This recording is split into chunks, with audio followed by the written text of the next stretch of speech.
Hello everybody, my name is Josh, and this video today will be about how to start seeds indoors for your garden outside in the summertime. So today's date is, I don't actually know, but I know that it's like between April 12th and 16th or something like that. Days are just a blur lately, but whatever. We're halfway through April, and I've got some seeds started, I've got some plants growing, and I'm getting things happening for when we can get stuff outside. Now in Thunder Bay, we're getting frost risk up until like June. But that doesn't mean I won't be bringing stuff outside in the daytime and possibly covering it at night, or bringing it up out in the day and in at nighttime or whatever. But there's going to be some stuff that I'm going to do to get things happening a little bit sooner than June. So you can see here I've got some tomatoes started. I planted these at the beginning of March, and they've grown up pretty good so far. I've got them under some lights, just under T5HO high output lights. So that's like a sun blaster or even like a shop light. Shop lights work quite well. You do have to keep them kind of close, but it helps hugely, majorly. All of my seeds that I'm growing are growing underneath grow lights because I really don't have the best window exposure to really full on get that good sun that they need. For those of you wondering, this is my little girl Peach. She is a panther chameleon, and she's one of my best friends here, and I love her so much. So she's hanging out with me today. You can see she's hiding a little bit because Opie's behind me, my dog, and sometimes she will hide from Opie because she doesn't care for her too much. So what I've got here is some summer squash seeds. And not everything you have to start indoors beforehand. A lot of the stuff you can just directly plant right in the ground outside. Like most of it actually you can do that with. But tomatoes are definitely good to start early. And then if you want to have food ready earlier in the season, you can start stuff inside too. So like these summer squash, you don't really have to pre-grow them indoors. You can just plant them in the ground after the danger of frost is gone, and they'll grow and you'll have your squash with plenty of time. But I'm looking to have successions of harvests throughout the summer, so that means like I'll be able to harvest, and then in like a month I'll harvest again, and then in a month I'll harvest again, or even like if I get really good at it, I can do it like every 2 weeks kind of thing, right? So it's having plants growing beforehand, getting them into the garden, and then harvesting those, and maybe a week prior you've already planted new ones in the garden so that they're starting to come up, and that way you can have successions of food throughout the summer. And that is definitely what I'm looking to do. I'm looking to grow as much food as I can to consume for myself on the daily basis throughout summer and then into the fall, and as much as I can through the winter. So this year is just a big experiment for me. I'm going to see what I can do, what's feasible, what's realistic, things like that. And yeah, so I know that I've got way more plants that I'm going to end up utilizing, but I don't know how these are going to grow here in my yard. This is my first time gardening on this property. So it'll be an exciting learning curve, and I'm very, very happy to be doing this. I'm loving it. It's a lot of fun. So planting your seeds beforehand, like I've got soil, tons of pots filled with soil here. This is just like a Pro Mix type potting soil, and then I add worm castings into it. And then I've also added like 1/3 of it is a triple mix garden soil, pretty much. I added that in just to make the Pro Mix go a little further because it's not super cheap and I'm not made of money. So yeah, I've got all my pots prepped here, and then to grow your seeds, they're all pretty much the same. It's pretty much have them in moist soil, and all the depths are a little bit different. One thing that I've learned is that planting them a little bit deeper is okay because they still will come up. When you don't plant them deep enough, what I find is that the plant starts to grow up and then it just falls over because there's nothing supporting it. And I did that with quite a few seeds this year because I'm learning, right? I'm no pro by all means. I'm just learning totally, so this is all new to me as well. So these ones here, these summer squash, it actually says to plant them 1 full inch below the soil surface and then to pack it down on top. So I'm going to open it up here. See if I can do it. We got it. And now these packages of seeds are not very big. Not very big at all, actually. They've only got, let's see here. 1, 2, 3, 4, 5, 6, 7, 8, 9, 10, 11, 12, 13, 14. So I've got 14 seeds here of this summer squash. And it cost me $2.50. Now I bought these from Superstore when I was grocery shopping because, as we all know, the pandemic is preventing anybody from making trips out and about. So yeah, $2.50 for the 14 seeds of this summer squash.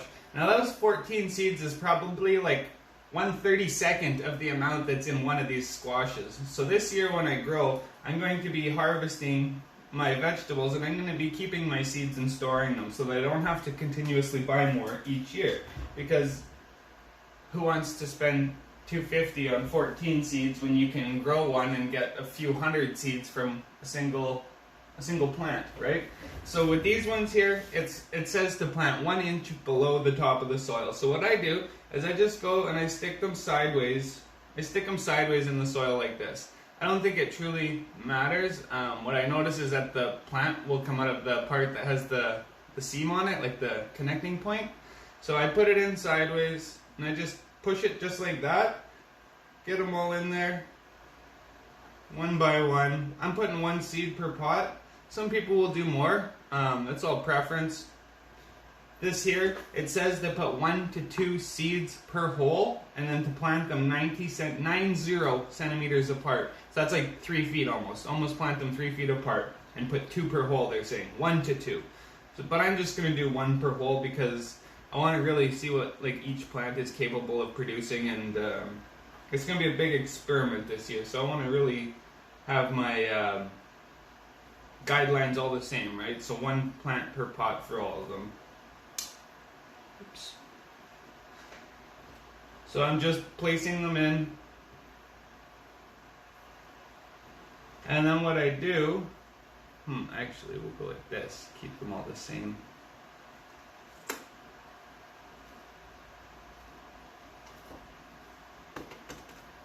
Okay, so all these are filled except for these 2 red ones here.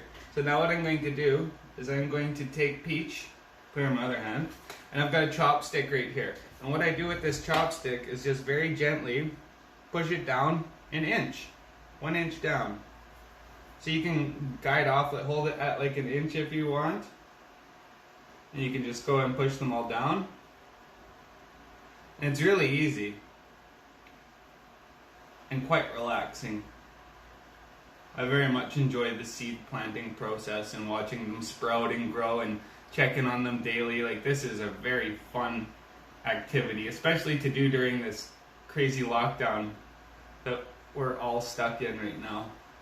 Except for all the essential workers, and I would like to put a great big thanks out to all the essential workers again for everything they continue to do every day for us to keep us all alive and moving and fed and healthy and safe when things need to be taken care of. So yeah, super grateful for that. So that is how I plant my summer squash into the pots, and that's pretty much how I plant all of my seeds in the pots. I look at the back of the packet and it has a little guideline on how deep to pot it, and it also has, like, it says 54 days.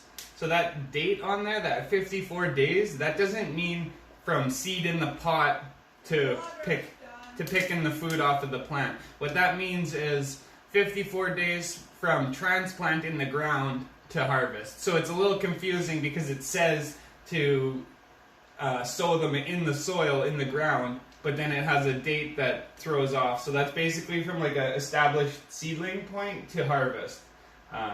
So it may be like 65, 70 days. I don't know exactly because this will be my first time. And you gotta keep in mind that number on there is just rough, right? Like that number isn't from Thunder Bay, Ontario in my backyard with my sun exposure and my rainfall and my soil conditions. So there's variance in all of it. So keeping that in mind is good too.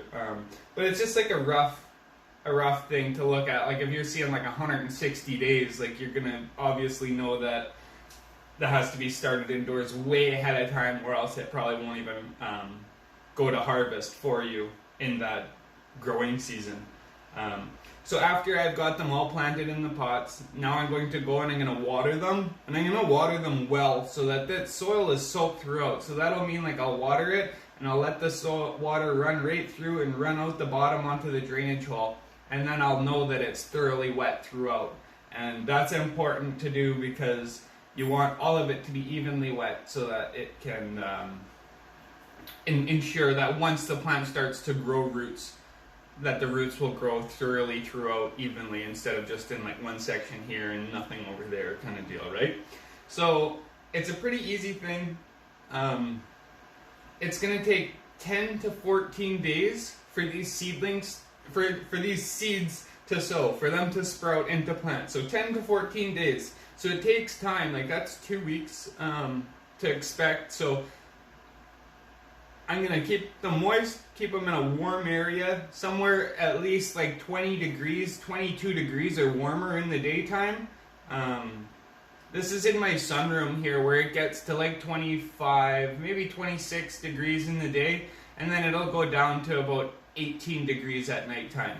So they're good in here, they're okay. Some of them I have on heat mats, some of them I don't. I find the ones that are on heat mats will germinate days quicker, but the ones that aren't on heat mats still germinate too, so it's not mandatory.